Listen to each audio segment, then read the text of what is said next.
मंत्री पंकजा मुंडे यांचे पीए अनंत गर्जे यांना 15 दिवसाची न्यायालयीन कोठडी सुनावण्यात आली होती आणि यानंतर आज त्यांना शिवडी कोर्टात हजर करण्यात आलं होतं। आपल्यासोबत बोलण्यासाठी त्यांचे वकील ॲडव्होकेट मंगेश देशमुख आहेत। सर, एकूण आज नेमकं कोर्टात काय प्रकरण घडलं?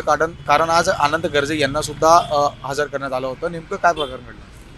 आपल्याला सगळ्यांना माहिती आहे की 22/11/2025ला गौरी त्यांनी सुसाईड केलेली होती आणि त्यानंतर 24 तारखेला 24/11ला अनंत गर्जेंनी पोलिसांसमोर सरेंडर केलेलं होतं। त्याच्यानंतर त्यांची 27 तारखेपर्यंत पोलीस कस्टडी झालेली होती। 27 तारखेला जेव्हा त्यांना पोलीस कस्टडीसाठी कोर्टासमोर हजर केलं तेव्हा आम्हीच कोर्टाला सांगितलं की यांची पोलीस कस्टडी आपण वाढवून द्या आणि यांना इन्व्हेस्टिगेशनमध्ये आम्ही हेल्प करायला तयार आहोत। त्याच्यानंतर 2 डिसेंबरपर्यंत यांना पोलीस कस्टडी होती। 2 डिसेंबरला यांना न्यायालयीन कस्टडी झाली। आता न्यायालयीन कस्टडी झाल्यानंतर 4 डिसेंबरला महाराष्ट्र सरकारने एक SIT फॉर्म केली आहे।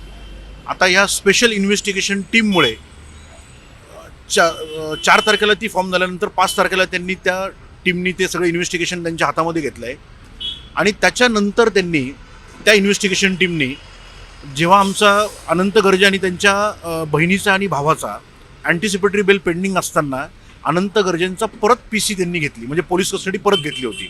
तर ती आजपर्यंत 15 तारखेपासून आजपर्यंत ती पोलीस कस्टडी दिलेली होती। आज न्यायालयामध्ये त्यांना पोलीस कस्टडीसाठी परत त्यांनी आणलं होतं, परंतु न्यायालयाने आज त्यांना ज्युडिशियल कस्टडी दिलेली आहे।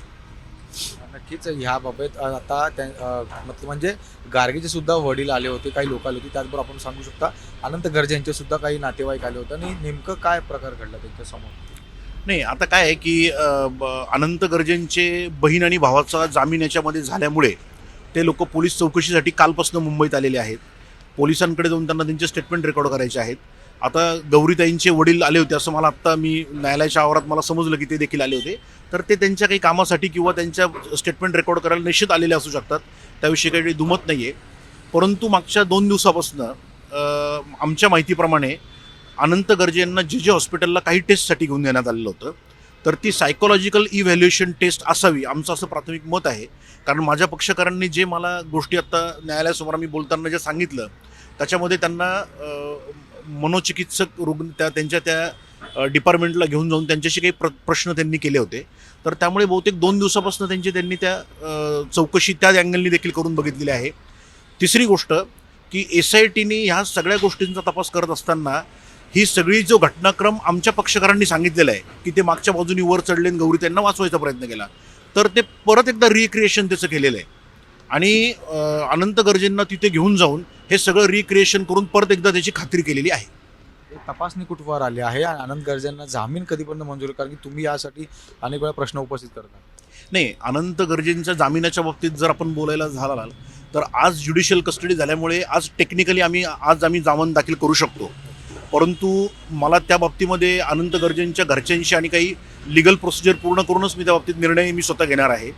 आणि तपासाच्या बाबतीत म्हणाल तर माझ्या मते वरळी पोलीस स्टेशननी जवळपास त्यांना 8 दिवस त्यांना पोलीस कस्टडी मिळालेली होती।